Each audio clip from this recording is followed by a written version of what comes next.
Polres Bekasi. Nah, saat ini perkembangan lagi periksa saksi, keterangan saksi. Mungkin selanjutnya memeriksa terlapor. Boleh. Laporan di Bekasi itu kita melaporkan terkait pemalsuan surat yang diduga dilakukan oleh pihak, sebenarnya mungkin pada saat persidangan saya bukan posisi dari Bu Mirna, tapi itu tulisan saya.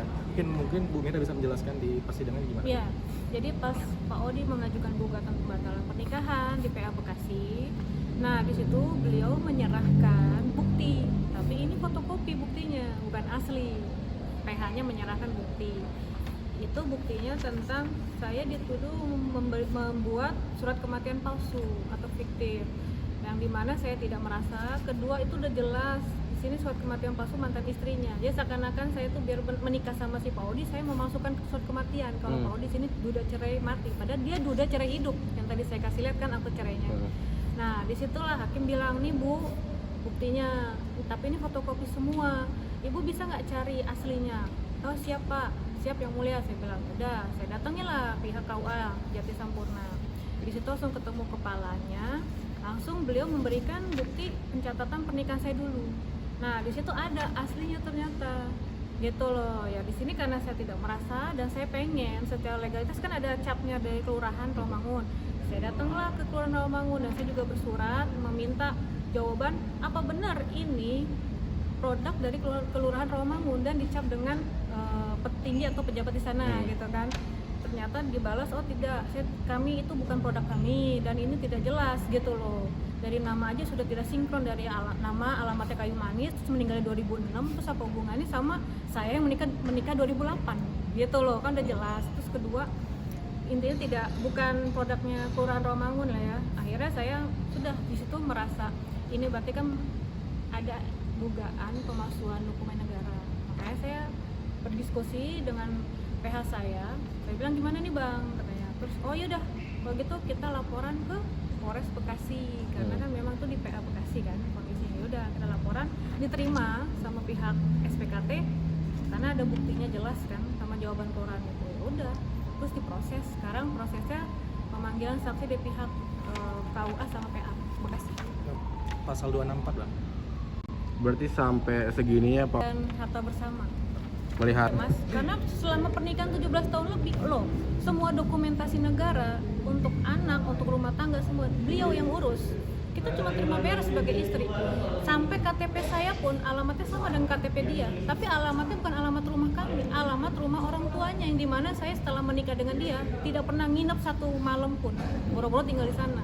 Itu apa nggak kurang jelas di sini dia yang membereskan atau dia yang membuat semua? Kita mah menerima aja istri kan, gitu loh. Jadi sempat saya komplain dulu ya, kenapa kita udah punya rumah pribadi, kenapa nggak pindah alamat di KTP? Alasannya dengan apa? Simple, udah banyak yang tahu urusan aku di sini, ya udah ini aja biar nggak ribet. Oh ya udah, gitu loh. Berarti di sini kan sudah jawaban. Kalau ada apapun kepalsuan, kalau dia bilang itu palsu, ya udah berarti kan dia palsuin bukan saya, kasarnya gitu. Karena buku nikah itu juga kan dari awal status dia duda cerai hidup kan, otomatis kan ditanya status Anda suami istri ini, calon mempelai ini apa. Kalau saya jelas gadis, kalau dia duda cerai hidup berarti kan akte cerai dia diserahkan. Nah kemarin bukti tadi yang saya kasih bukti akte cerainya hidup itu kan punya ex istri, dibaca nggak Mas? Ex suaminya nggak ada, berarti kan ditahan sama KUA kan aslinya tuh, buat ditukar buku nikah sama saya. Itu saya ditarik buat apa? Buat diganti akte cerai. Ya nggak mungkin dia yang megang akte cerai tapi nggak ditarik gitu. Kalau dia mau nikah resmi pakai buku nikah kan nggak mungkin. Nanti dia ngeklaim lagi, wah saya masih suami orang. Ya kan kayak statusnya sekarang masih pemanggilan itu ya? Terlapor. ya, dengan Polres Bekasi ini pasal 264 statusnya Pak Odi terlapor. Nah lagi mau dipanggil dia periksa. Berarti Saksi sudah semua 4 orang saksi. Nah itu mungkin dari itunya penjelasannya seperti apa? Oh ya, terkait pertimbangan hukum Hakim Pengadilan Tinggi Agama Bandung, dia mengacu ke pasal 26 ayat 1 Undang-Undang Perkawinan ya, nomor 1 tahun 1974, junto pasal 71 huruf A, junto pasal 72 ayat 2 kompilasi hukum Islam. Nah, di sana hakim berpendapat bahwa pernikahan Pak Odi itu masih terikat dengan perempuan lain. Nah, makanya di sana hakim berhak memutuskan untuk membatalkan pernikahannya dengan Ibu Mirna.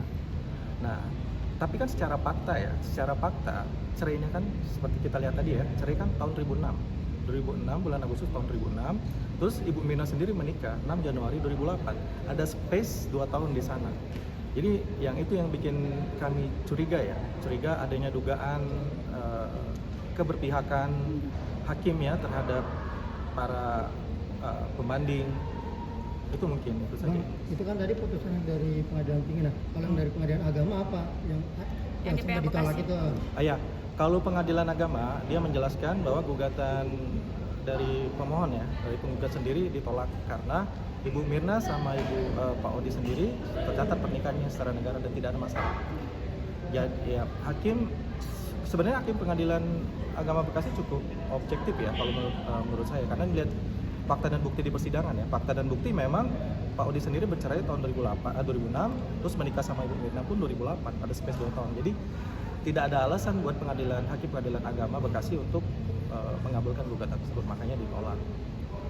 Itu dari saya. Jadi terakhir ini Mbak Mirna ya. Iya. Bukan menggelapkan uang itu sejauh apa? Oh ya. Tuduhan menggelapkan uang. Yang mana nih? Oh, jelas. Tentang penggelapan atau menggelapkan uang saya Iya. ke Yang Audi ya, yang dilontarkan pengacaranya ya. nih pertama satu ya. Kalau tuduhan menggelapkan uang istri ke suami itu benar apa enggak? Itu satu, kalaupun benar.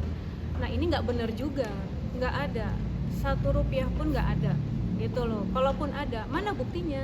Makanya saya bilang jangan cuma hanya ngomong di media tapi tidak memberikan bukti. Kayak tadi kan saya memberikan bukti ini ada jelas instansi terkait. Nah, ini bukti rekening korannya mana? Terus kedua, kalau Pak Odi ngerasa dirugikan, kan dia harusnya melaporkan dong, gitu loh. Ada nggak bukti LP-nya gitu. Jadi maksud saya jangan memfitnah, menyebarkan berita hoak, fitnah segala macam yang di sini membunuh karakter saya demi keuntungan pribadi dia, atau di sini dia tidak bisa membalas semua bukti fakta yang udah saya keluarkan di media sehingga dia memberikan atau menyebarkan berita itu kepada media, berita fitnah itu gitu loh. Dan itu sangat merugikan saya, sangat amat merugikan saya, karena saya juga di sini bersama sama investor kan.